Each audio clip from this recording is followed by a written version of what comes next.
most disturbing parts of Donald Trump's phone call with the president of Ukraine, which has gotten less attention, is that one of the things the president does is ask the Ukrainian president to investigate a completely insane conspiracy theory that basically goes like this: the DNC worked with Ukraine to hack itself and then frame Russia. It is one of many baseless conspiracy theories that have bubbled up on the right and taken hold of Rudy Giuliani and the president and Trump TV and are now directly influencing U.S. policy. Jane Mayer of The New Yorker has been tracing how this type of information makes its way to the White House. And in a great new piece, she documents the invention of the conspiracy theory on Biden and Ukraine that could, ironically enough, end up bringing down the Trump presidency. And joining me now is the great Jane Mayer, chief Washington correspondent for The New Yorker. You wrote a piece this week about the sort of origins of this story that has worked its way through conservative media and the mind of Donald Trump and into that phone call. Like, where does this start, this story about the Bidens running some corrupt operation in Ukraine? Well, I mean, what interested me was it started to some extent in the same place where a lot of the conspiracy theories started for the 2016 campaign. There is a dark money group called the Government Accountability Institute, which looks like a charity, but it's actually a nonprofit that's filled with money from one of the largest Trump supporters, Robert Mercer, a hedge fund manager.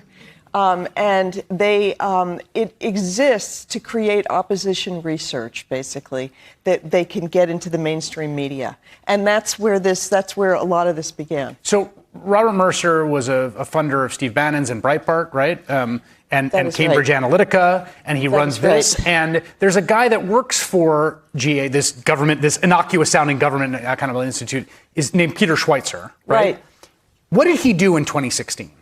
So in 2016, he wrote a book called Clinton Cash, and he was working for the Government Accountability Institute and for Breitbart. And it's a book that basically tried to frame Hillary Clinton as corrupt and it's so complicated. This is the thing about these conspiracy theories, is they're so complicated that nobody with a normal sort of mind can check all the details.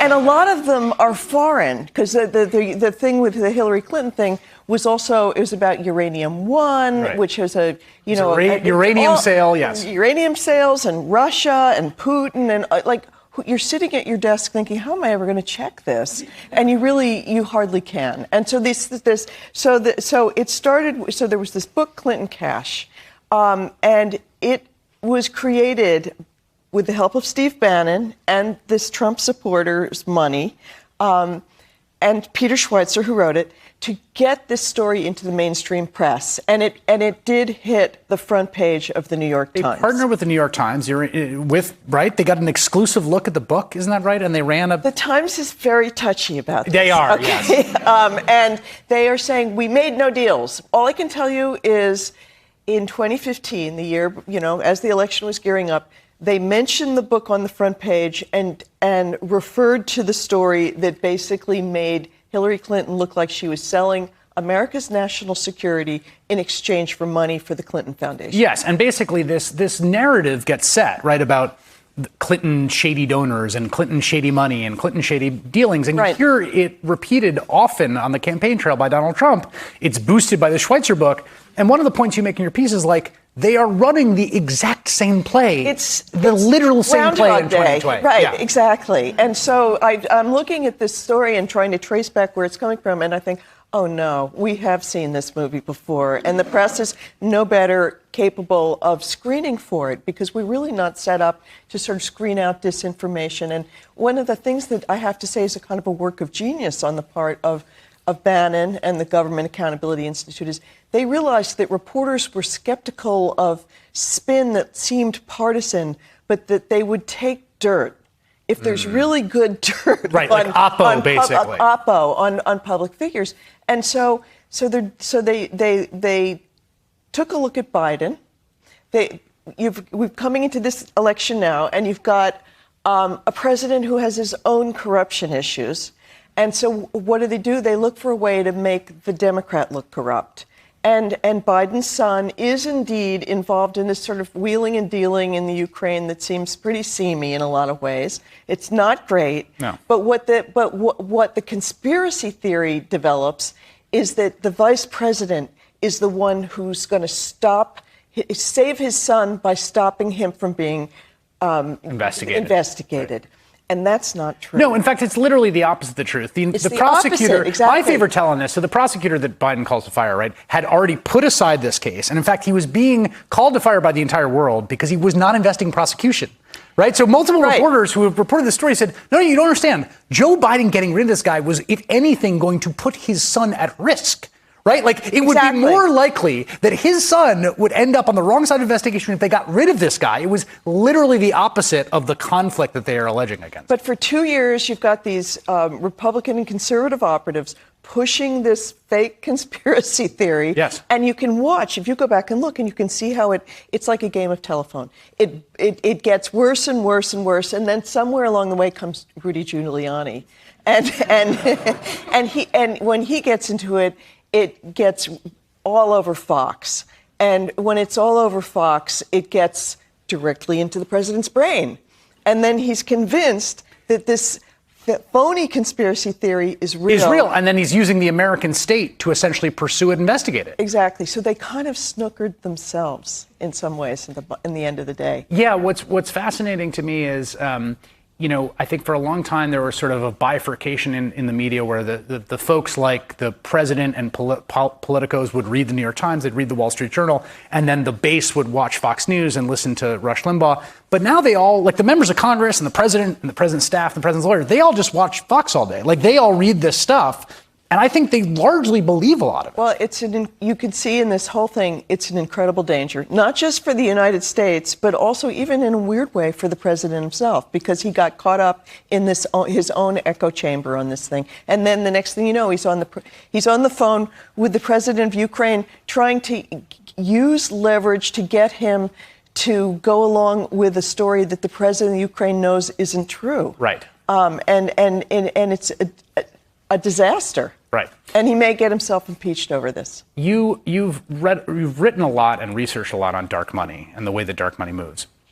And I was thinking about President Obama, after Citizens United, gave this speech famously condemning it, with Justice Alito sitting in the front row, and the justice shook his head no when he condemned the decision. And one of the things he says there is, this is going to open the floodgates for the possibility of foreign money coming into elections. And you go back and you look at that speech now, that looks pretty prophetic. I mean, and that is exactly when Alito said no to the idea that there'd be foreign money. This is foreign money coming in. I mean, there's an FEC case that involves the two friends of Rudy's for setting up a straw donor and putting what looks like foreign money directly into U.S. elections. Totally against the law. Totally against the law, but done through vehicles where you can't track it. And that's the problem with dark money. You can't see where it's coming through from. It's built that way.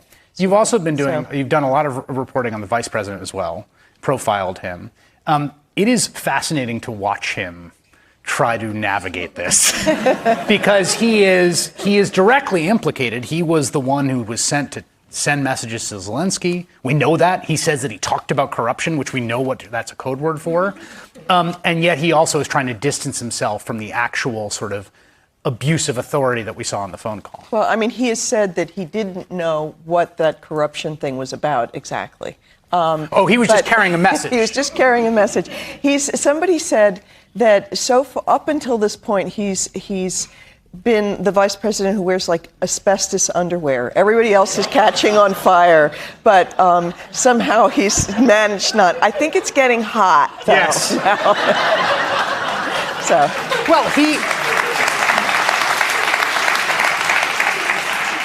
He actually had one of his top staffers listening to the phone call with Zelensky on July 25th. And so what people have been wondering about is, though the vice president was not on the phone call himself, there would have been a transcript available that would have gone to the vice president's office. Soon after that, on September 1st, the vice president went to Warsaw and met with Zelensky. Did he not look at the transcript of the phone call before he met with him? Right, and right now he has to essentially plead ignorance, right? That's what he's saying. It's the better of the two options.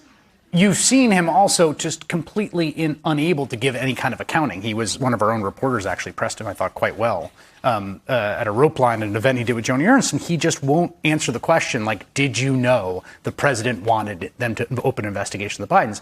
He cannot answer that question. It's obviously very uncomfortable for him. So, but I mean, it's interesting to think about if he, when you think back on Nixon, it wasn't just the president who went down. It was Spiro Agnew, his vice president, too, ahead of him that went down.